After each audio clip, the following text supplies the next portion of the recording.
What's up, guys? It's TheMildOtaku here, bringing Dragon Ball Z Super Episode 6 review. Better late than never, right? So the beginning of this episode starts off with Goku. He's back in action. He just recovered from Lord Beerus's his 2 hits because of the Senzu Bean. Now that Goku's back, 2 different plans of action have been brought to Goku's attention. One could be go follow Lord Beerus to try to help save the planet, and the second could be stay in King Kai's planet to train. And Goku makes the unexpected choice to do neither. Goku, he just decides to not do nothing and just chill on Kikai's house. He's just sitting on top of Kikai's house, not doing anything. Yeah, so this episode had a bunch of pretty funny moments, especially because when we're getting little scenes of what everyone's doing, throughout the party, and Master Roshi, he's just checking out the food that these ladies are holding on their plates. He has no ulterior motives. He's innocent. I can't even say that with a straight face. Also, while we're looking at that scene, it's just a thought comes into my mind. It's like, how the hell is Bulma's mom still looking this good after all these years? Another pretty funny moment in the episode was, Oolong and Krillin, they were having some kind of who can shove the most wieners in their mouths challenge. Tien, he looked like he was betting on Oolong, and and Krillin will Braveheart it and shove 2 more wieners in his mouth. Gohan, he's just chilling with his bae, the waifu.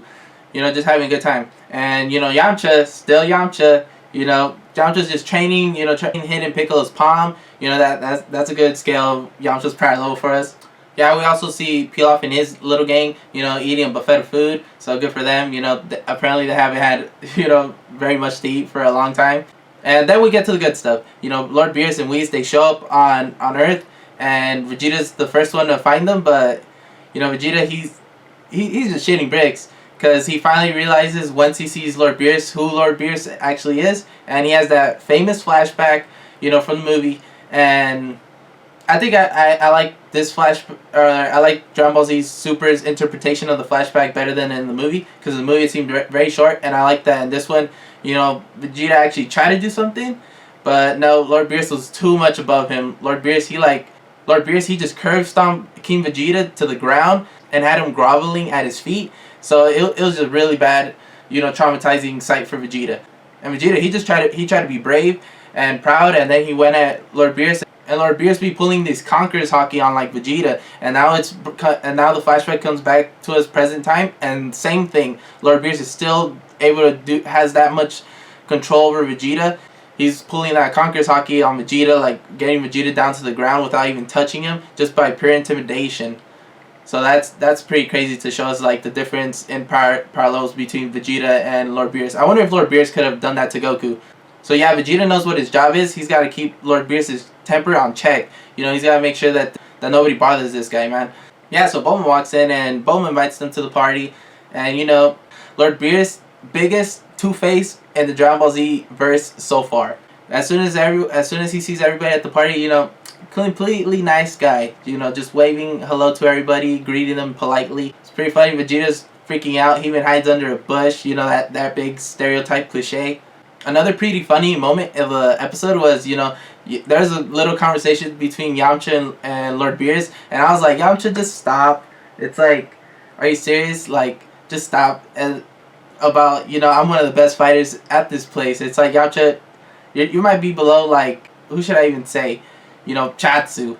But there actually may be some validity to what Yamcha just said. He actually managed to slap Lord Beerus in the back. Goku hasn't even been able to land a hit on Lord Beerus. One point for Yamcha. Yamcha above Super Saiyan 3 Goku. Also, another nice thing that we got to see in the episode was, seeing the dog that Hercule and Boo saved. Back over there when they were at Majin Buu's house and, those bandits or whatever. It was really nice to see the dogs all big and grown up now. Yeah, that was really cool looking through those binoculars. I wonder what the dog would be looking at. Man, Goten and Trunks, them boys, them Sen boys, they be playing Call of Duty up in here. Call of Duty water guns. And I find it hilarious how future Trunks helps save the planet in his timeline, and the Trunks from our timeline almost causes the destruction of Earth. So yeah, this all leads up to that famous scene of, Majin Buu not giving up that pudding, man. Majin Buu's still selfish as ever, wouldn't even give up 2 puddings, even though he has a whole tray full of them. He got even so pissed at it, he even flicked freaking Hercule out the way, and Hercule's his boy, man. Hercule's his best friend. But Lord Beerus, he put the smackdown on Buu. Man, he was tossing this food around like he was a rag doll. It was crazy. And that was just to show us like what big of a threat, you know, Lord Beerus is compared to the old last threat that, you know, the Z fighters and Goku had to face, you know? Yeah, so based on the preview for the next episode, we may finally get the answer to one of the oldest questions in Dragon Ball Z that's been around ever since Goku first fought Majin Buu. Will Vegeta ever achieve Super Saiyan 3? Yeah, so this next episode calls for a lot of hype. You know, I kind of want to see Vegeta go Super Saiyan 3. This may be one of the biggest things that will differentiate Dragon Ball Super from Dragon Ball Z Battle Gods. You know, so I'm excited to see this. So tell me what you guys thought about this episode and what do you guys think is going to happen next. Like, leave your comments down below. You know, I hope you guys enjoyed this video. I hope you guys have a great day. Catch you guys later. Bye, guys.